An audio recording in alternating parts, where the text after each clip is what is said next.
Assalamualaikum warahmatullahi wabarakatuh. Hai, jumpa lagi di channel SKB Bidan Online. Bagi yang belum subscribe, segera subscribe ya. Oke, kali ini kita akan bahas soal SKB kebidanan. Jangan di skip ya teman-teman, karena saya akan bahas secara rinci tiap soal-soalnya. Jadi teman-teman jangan hafalkan jawaban tiap soal, tapi hafalkan materi-materinya. Baik, langsung saja kita ke soal nomor 1. Seorang balita berumur 2 tahun dibawa oleh ibunya ke puskesmas untuk diperiksa perkembangannya.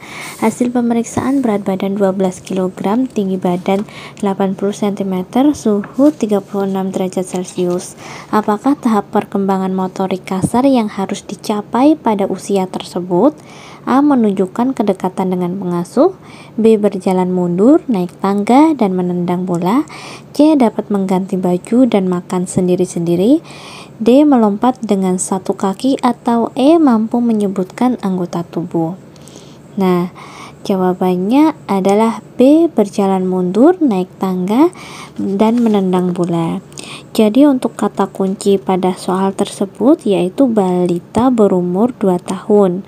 Pada anak usia 24 bulan, tahapan perkembangan yang harus dicapai adalah: yang pertama, jalan naik tangga sendiri, kemudian dapat bermain dan memandang bola kecil, mencoret-coret pensil pada kertas, bicara dengan baik, menggunakan 2 kata, dapat menunjuk satu atau lebih bagian tubuhnya ketika diminta, melihat gambar dan dapat menyebut dengan benar nama 2 benda atau lebih, kemudian membantu memungut mainannya sendiri atau membantu mengangkat piring jika diminta.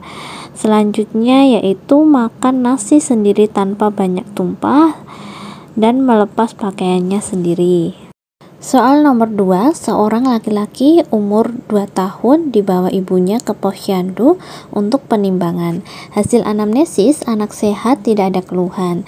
Hasil pemeriksaan: kesadaran kompos mentis, berat badan 10,5 kg, panjang badan 84 cm, suhu 36,8 derajat Celcius, pernafasan 30 kali per menit. Hasil jawaban ya pada kuesioner pra-screening perkembangan atau KPSP berjumlah 8. Tindakan apakah yang paling tepat dilakukan pada kasus tersebut? A. Anjurkan konsultasi dengan dokter spesialis anak. B. Penimbangan kembali 1 bulan yang akan datang. C. Evaluasi perkembangan 3 bulan kemudian. D. Evaluasi KPSP ulang 2 minggu kemudian. Atau E. Konsultasi dengan ahli gizi. Jawabannya adalah D. Evaluasi KPSP ulang 2 minggu kemudian. Jadi kata kuncinya yaitu hasil interpretasi KPSP 8.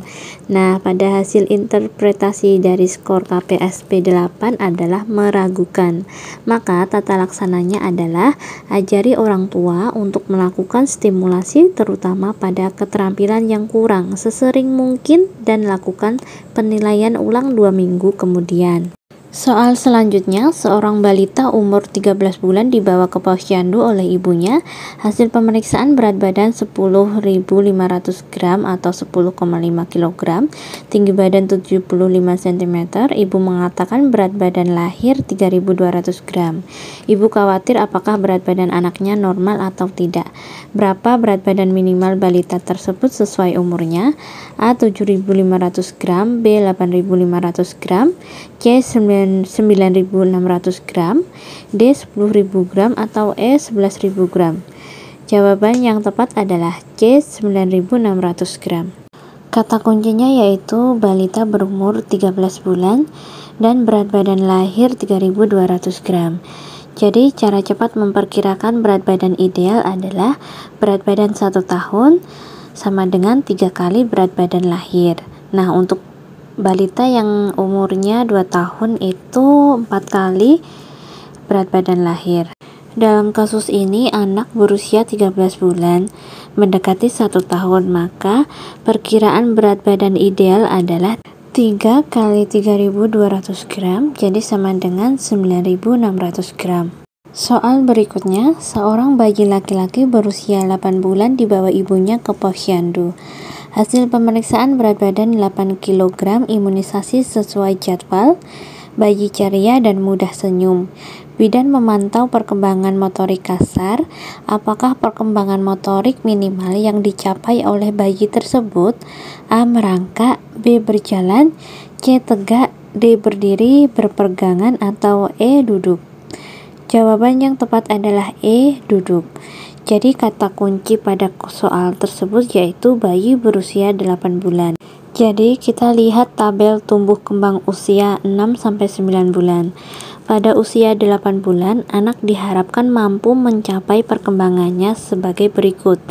Yang pertama, duduk sikap tripoid sendiri, kemudian belajar berdiri, kedua kakinya menyangga sebagian berat badan, merangkak meraih mainan atau mendekati seseorang, memindahkan benda dari satu tangan ke tangan yang lainnya, memungut dua benda, masing-masing tangan pegang satu benda pada saat yang bersamaan, memungut benda sebesar kacang dengan cara meraup, bersuara tanpa arti, mamama, bababa, dadada, tatata, mencari mainan atau benda yang dijatuhkan, bermain tepuk tangan atau ciluba, bergembira dengan melempar benda, makan kue sendiri.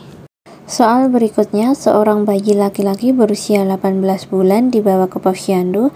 Hasil pemeriksaan berat badan 10 kg, imunisasi sesuai jadwal, bayi ceria dan mudah senyum. Bidan memantau perkembangan bahasa, berapa jumlah kata minimal yang mampu dicapai pada kasus tersebut, A1, B2, C3, D4, atau E5. Jawaban yang tepat adalah C3. Jadi kata kuncinya yaitu seorang bayi laki-laki berusia 18 bulan. Nah, bisa dilihat tabel tumbuh kembang usia 18 sampai 24 bulan.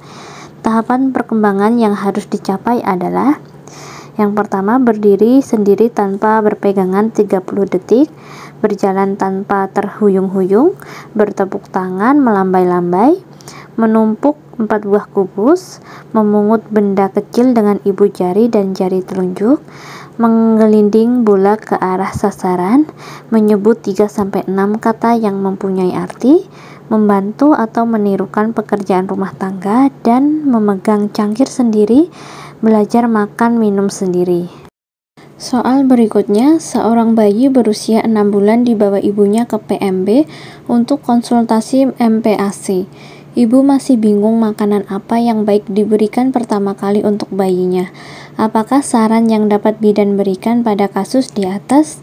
A. Memberikan bubur nasi, B. Memberikan bubur saring, C. Memberikan tim dilumatkan, D. Memberikan nasi dilumatkan, atau E. Memberikan buah atau sari buah. Jadi kata kunci dari soal tersebut yaitu 6 bulan dibawa oleh ibunya ke BPM atau PMB untuk konsultasi MPASI. Nah, pada tahapan pemberian MPASI adalah untuk usia 0-6 bulan, bayi diberikan ASI saja. Usia 6-9 bulan, bayi diberikan ASI dan makanan lumat termasuk bubur saring. Pada usia 9-12 bulan, bayi diberikan ASI dan makanan lembek. Kemudian pada usia lebih dari 12 bulan, bayi diberikan ASI dan makanan keluarga. Jadi jawaban yang tepat adalah B. Memberikan bubur saring. Soal selanjutnya, seorang ibu membawa anaknya yang berusia 8 bulan ke posyandu untuk mendapatkan vitamin A. Berapa dosis yang diberikan oleh bidan? A. 300.000 international unit, B. 250.000 international unit, C. 200.000 international unit, C. 150.000 international unit, atau E. 100.000 international unit. Jawabannya adalah E. 100.000 international unit. Jadi kata kunci dari soal tersebut yaitu dosis vitamin A untuk anak usia 8 bulan. Nah, vitamin A diberikan di posyandu 2 kali dalam setahun setiap bulan Februari dan Agustus. Untuk dosisnya, Kapsul biru untuk anak 6 bulan sampai 11 bulan yaitu 100.000 international unit. Kemudian kapsul merah untuk usia 12 bulan sampai 59 bulan dan ibu nifas. Nah, ini dosisnya 200.000 international unit. Jadi pada soal tersebut jawaban yang tepat adalah E. Soal selanjutnya, di SDN 7 sedang dilaksanakan bias. Saat ini seorang anak laki-laki bernama Diandra sedang batuk pilek. Nasihat apa yang bidan sampaikan kepada gurunya? A. Pemberian imunisasi tidak boleh ditunda sehingga Diandra tetap harus diberi suntik imunisasi. B. Pemberian imunisasi ditunda dan apabila sembuh agar diajak ke puskesmas terdekat untuk imunisasi. C. Pemberian imunisasi sudah terlambat untuk diberikan. D. Pemberian imunisasi ditunda dan apabila sembuh tidak perlu diberikan imunisasi. E. Pemberian imunisasi ditunda dan apabila sembuh agar mencari imunisasi sendiri. Nah, pada kasus ini kata kuncinya yaitu saat bias anak sakit.